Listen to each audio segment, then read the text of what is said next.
globalization of this kind? That's for us to think about.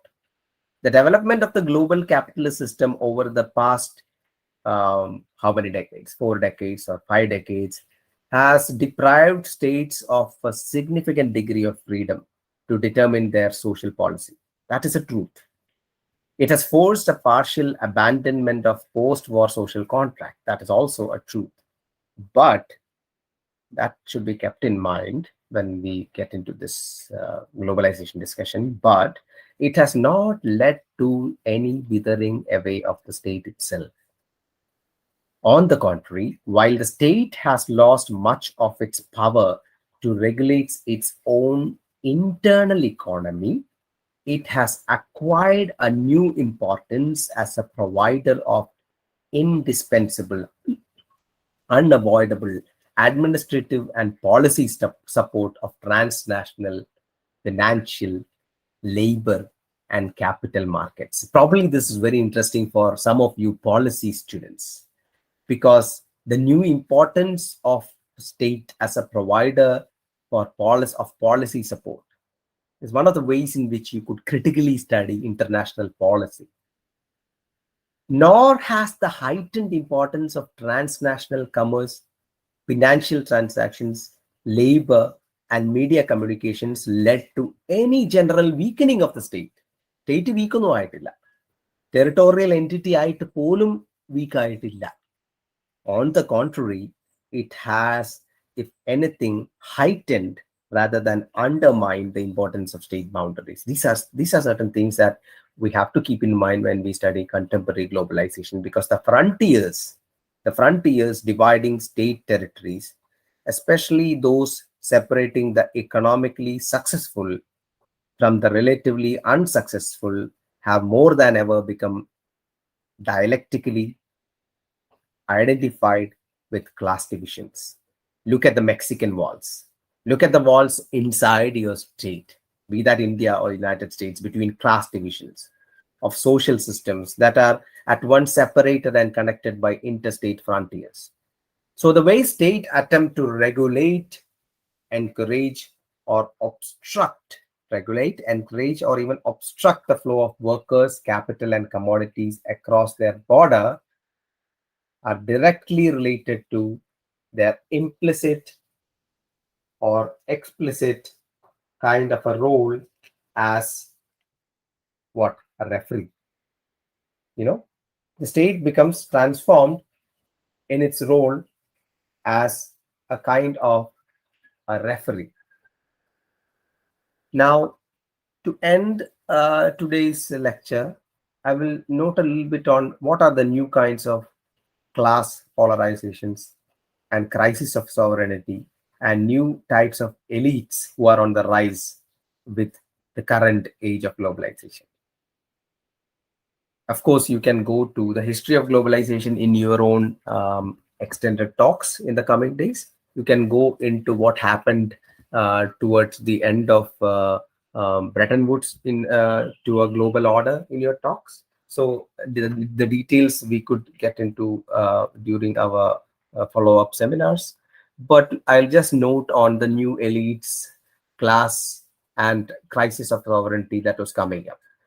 Because as corporate and financial elites armed with what we talked about as neoliberal ideology, when they gained political control, when they gained ideological hegemony within world states, the result has been the kind of an ideological basis of popular identification with and loyalty to the state and its institutions of political participation, what is called the representative democracy. The political and corporate hegemony of these transnationally oriented elites. We have a lot of them, right? We have Jeff Bezos, we have these Ambanis, we have all of these, or many of the Mexican billionaires. All of these new transnationally oriented elites, in other words, have tended to undermine the political basis of nationalist ideology at a state level. At the same time, new multilateral institutions like World Bank, IMF, WTO, and added on with that, I think I have discussed it in our class or the elective, something called the credit rating agencies. they act directly at a transnational level. They determine how good your economy is and things like that, and how you should act at a transnational level, etc. And they exercise considerable sovereignty beyond the borders of state. So what happens? Sovereignty, Paramadhigaram, in other words, is no longer the monopoly of states. Paramadhigaram has not gone away.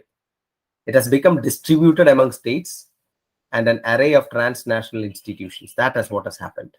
If you want to read more about it, you should read a person called Saskia Sassen, Sasscn.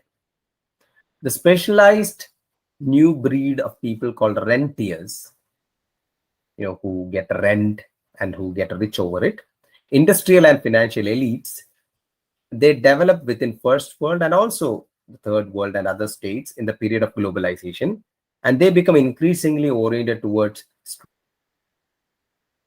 profitability and competitiveness of transnationally oriented sectors.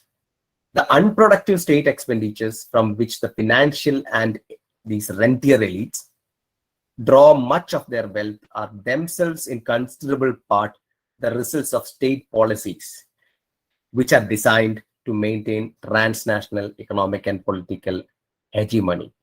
So these elites tend to be politically, socially, and economically indifferent to the actors of the state population.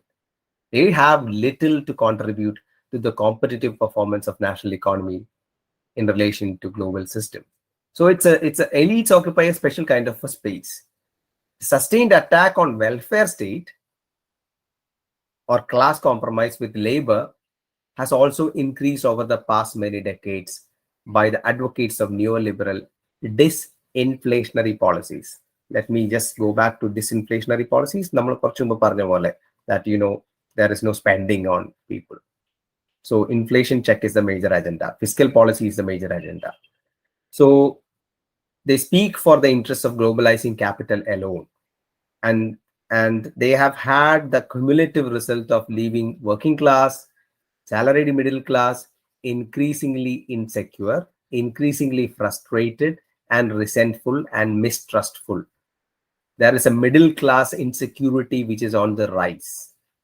In fact, if you hear people blabbering about the success of globalization and neoliberalism, you can just tell them that the empirical evidence speaks the contrary.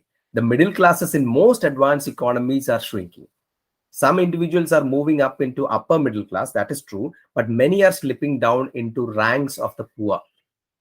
There are lots of works which came out in 2002 with empirical institutions and policies that previously worked to grow middle classes have become very weak. And in the US, for example, middle class households with income of around 30,000 to 80,000 US dollar in the end of 1990s, that decreased from 63% in 1970s to 51%. In UK also, there is that kind of a decline in middle class. In India also, there has been a big decline in the kind of middle class, more towards the 2000s. But there is a rise of some middle classes towards what is called the upper class. So the kind of polarity between the upper and the lower 10% of population has increased a lot more in places like India. So the effects of globalization in some have led to accentuated social inequality in most of the first world and also the rest of the world. International trade and capital flows have tended to redistribute income in ways that increase or aggravate inequality in advanced industrial nations, as we increasingly understand. The middle class, in other words, is not only shrinking but becoming polarized. അതിൻ്റെ അകത്ത് തന്നെ polarization വരുവാണ് എവിടെ between a minority who are successfully leaving to join the upper class and a majority of old professional managerial class which engages in national economy who move downward. So the fundamental cause of this kind of a crisis is the inherent capitalist drive in the new global process to find the most effective opportunities for extracting surplus out of labor. This is the driving force of the current global expansion of capitalism, as you can also see the same thing in 17th century England. but it happens in a kind of a different way. So these are the frames from which probably we could proceed into the emerging global context, and some people could extend it into new social movements. Some people could talk about the NGOs. Some could talk which is on the rise, or maybe there are lots of other things like certain transnationals could be talked about, um, and the way in which wealth operates could be talked about. So there are several ideas that could be brought into picture in the upcoming discussions that hopefully happen in the. And also one could talk about the expansion of foreign direct investment. That is another idea that we could talk about. One could talk about the electronic stock exchanges, the NASDAQ. You could talk about introduction of World Wide Web. That could be talked about. All of these are very much related to the globalization effect. And you can talk about the Rio Earth Summit, which addressed the global challenges. We can talk about anti-globalization movement. So all of these are important, and let's hope that such discussions will come up. And I think with that note, I will stop this lecture on that fourth module, and hopefully tomorrow and day after and Thursday, 3 days or 2 days, we will have 4 or 5 people discussing these themes. So I'm stopping the recording now, and what I will do is I will